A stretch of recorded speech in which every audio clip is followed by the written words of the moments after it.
நல்ல ராஜாவா இருந்தாலும் யாரா இருந்தாலும் உன்னுடைய இடத்திற்கு வந்து சங்கம் இருக்க வேண்டும் அல்லவா? அப்படி நாங்கள் வந்து இருக்கின்றோம். இது ஒரு நற்சங்கம், நற்சங்கமாக வந்து இருக்கின்றோம்.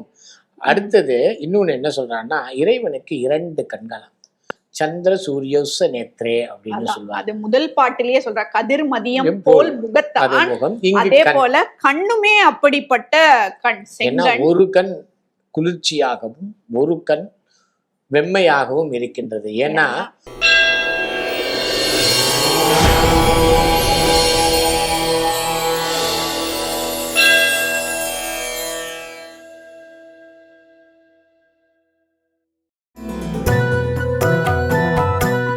அங்கன்மான் ஞாலத்தரசர் அபிமான பங்கமாய் வந்து நின் பள்ளிக்கட்டிற்கீழே சங்கமிருப்பார் போல் வந்து தலை பெய்தோம் கிங்கிணி வாய் செய்த தாமரை பூ போலே செங்கண் சிறு சிறிதே எம்மேல் வழியாவோ திங்களும் ஆதித்தனும் எழுந்தாற்போல் அங்கண் 2 கொண்டெங்கள் மேல் நோக்குதியேல் எங்கண் மேல் சாபம் இழிந்தேலோ ரெம்பாவாய். தெய்வத்தமிழ் டிவி நேயர்களுக்கு அன்பு வணக்கம். அடுத்து இன்றைய நாள் பாசுரம் 23வது நாள் பாசுரம்னு பார்க்கும் பொழுது முக்கியமான தீட்சைகளில் ஒன்றாக இருக்கக்கூடிய அந்த நயன தீட்சையை பற்றி பேசக்கூடிய ஒரு பாசுரம். அதற்கு முன்னாடி அவர் எப்பேற்பட்ட அரசன், அந்த அரசனுடைய பள்ளிக்கட்டிற்கு வந்திருக்கிறோம் சொல்லக்கூடிய அந்த பாசுரம். இன்னும் ஒண்ணு என்ன அப்படின்னா, இப்பதான் ஒரு நண்பரோட கொஞ்சம் மேடை பேசிட்டு இருந்தோம். நாங்க திருப்பதி எல்லாம் போயிட்டோம், எங்கள்கிட்ட எல்லா விதமான பலமும் இருக்கு, கோவில்ல தரிசனம் கிடைக்கலையேங்கிற ஒரு பேச்சு பேசியிருந்தார். அதைத்தான் இங்க சொல்றேன். நம்ம கிட்ட எல்லா பலமும் இருக்கலாம். ஒரு ராஜா அங்கன்மா ஞாலத்தரசர் உலகத்துக்கெல்லாம் அரசனா இருந்தா கூட உன்னுடைய பள்ளிக்கட்டு கீழதான் வந்து நிக்கணும். அது இல்லாம நான் யாரு எனக்கு தெரியுமான்னு சொன்னா நீ எல்லாத்தையும் தொலைத்துட்டு நிற்ப. எப்படின்னா, நான் தான் ராஜசூய யாகம் பண்ணினவன் தர்மன். அவன் என்ன பண்ணிடுறான், எனக்கு எல்லாம் தெரியும்னு ஒரு நிமிஷம் கண்ணனை மறந்து சூதாடிடுறான். கண்ணனை கூப்பிட்டு இருந்தா நினைச்சிருந்தா என்ன ஆயிருக்கும், சூதாட்டம் ஆயிருக்கும். ஆனா பகட சகுனி சொன்ன மாதிரி விழாது, தர்மன் சொன்ன மாதிரி விழும். அவன் இல்ல நான் இப்ப ராஜசூய யாகம்லாம் பண்ணி பெரிய ராஜா அப்படிங்கிற எண்ணத்துல பண்ணினா எல்லாத்தையும் தொலைச்சிட்டு நின்னான். அதே மாதிரி குலசேகர ஆழ்வார் அவர் பெரிய அரசனாக இருந்தாலும் உண்மையான அரசன் இறைவன் தான் அப்படின்னு நம்பி அந்த பள்ளிக்கட்டிற்கு அவனுடைய பார்வைக்காக வந்து நிற்கிறாரு. அப்படிப்பட்ட அரசனாக இருந்தான். சோ நல்ல ராஜாவா இருந்தாலும் யாரா இருந்தாலும் உன்னுடைய இடத்திற்கு வந்து சங்கம் இருக்க வேண்டும் அல்லவா? அப்படி நாங்கள் வந்து இருக்கின்றோம். இது ஒரு நற்சங்கமாக வந்து இருக்கின்றோம். அடுத்தது இன்னொன்னு என்ன சொல்றான்னா, இறைவனுக்கு 2 கண்களாம், சந்திர சூரியோச நேத்ரே அப்படின்னு சொல்லுவாங்க. அது முதல் பாட்டிலேயே சொல்ற, கதிர் மதியம் போல் முகத்தான், அதே போல கண்ணுமே அப்படிப்பட்ட கண்.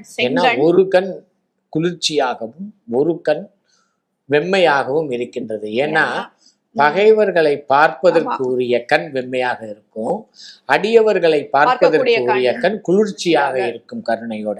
துஷ்ட நிகிரக சிஷ்ட பரிபாலன அததான் சொல்றாங்க. அப்படிப்பட்ட திங்களும் ஆதித்தனும் எழுந்தாற்போல் 2 கண்கள், அது செம்மையான கண்களாக இருக்கின்றது. ஏனென்றால் அது கருணையே வடிவான கண்ணாகவும் இருக்கின்றது. அடியவர்களை எல்லாம் தன்னுடைய பார்வையாலேயே மோட்சத்தை அளிக்க வல்ல தன்மையுடைய கண்களாக இருக்கின்றது. அந்த கண்களை கொஞ்சம் எங்களை திருப்பு. ஏன்னா இறைவனுடைய கடைக்கண் பார்வை வேணும். நம்ம நேரா இந்த சமயத்துல சொல்ல வேண்டியது, பல பேர் கோயில்ல போனா சன்னதியில இறைவனுக்கு நேர நின்றுட்டு மற்றவர்களை பார்க்க விட மாட்டாங்க. முதல்ல ஒரு விஷயம் புரிஞ்சுக்கணும், இறைவனுடைய நேரான பார்வை என்பது எதிரிகளுக்கானது. ராவணன் எதிரில் நின்னான் போயிட்டான், கம்சன் எதிரில் நின்னான் போயிட்டான். ஆனா வீடனன் ஓரமா நின்னான், ஆஞ்சநேயன் நின்னான். யாரெல்லாம் ஓரமாக நின்று அவனுடைய கடைக்கண் பார்வைக்காக நின்றார்களோ அவர்கள் எல்லாம் சிரஞ்சீவியாக இன்றும் வாழ்ந்து கொண்டிருக்கின்றார்கள். அதை நம்ம கோவிலுக்கு போகும்போதெல்லாம் நினைச்சுக்கணும், நான் பெருமாளுக்கு முன்னாடி நிற்கக்கூடாது, அடுத்தவர்களுக்கு மறைக்கிற மாதிரி நிற்கக்கூடாது என்பதை புரிந்து கொள்ள. சிறு சிறிதே எம்மேல் வழியாவோ, அது அன்பு மாறி எங்கள் மேல் வழிய வேண்டும். கொஞ்சம் கொஞ்சமா பார்க்கணும், அப்படியே மெதுவா கண்ணை திறந்து. ஏன்னா படுத்துன்னு இருக்கா, கொஞ்சம் கொஞ்சமா நீ கண்ணை திறந்து எங்களை உன்னுடைய பார்க்கணும். அருட்பார்வையை என் மேல் வீசு. அப்படி வீசினா எங்களுக்கு நாங்க இத்தனை நாள் எல்லாமே நன்மையை செய்து வந்திருப்போம்ன்றது கிடையாது. எங்கள் ஏதோ மேல் தப்பு. பழி இருக்கலாம், சாபம் இருக்கலாம். ஆனால் உன்னுடைய அந்த கருணையாகிய கடாட்சம் எங்கள் மேல் படும் பொழுது அதை எல்லாம் அந்த பரிதி முன் பனி போல அப்படின்னு சொல்ற மாதிரி அந்த சாபம் எல்லாம் எங்களை விட்டு விலகும். அப்படிப்பட்ட அந்த கருணை பார்வையை, கடாட்சத்தை எல்லா உயிர்களுக்கும் வேண்டி ஆண்டாள் நிற்பது போல அமையக்கூடிய பாசுரமா இருக்கு. இறைவனுடைய ஒவ்வொரு அங்கமும் சாபம் தீர்க்கும்.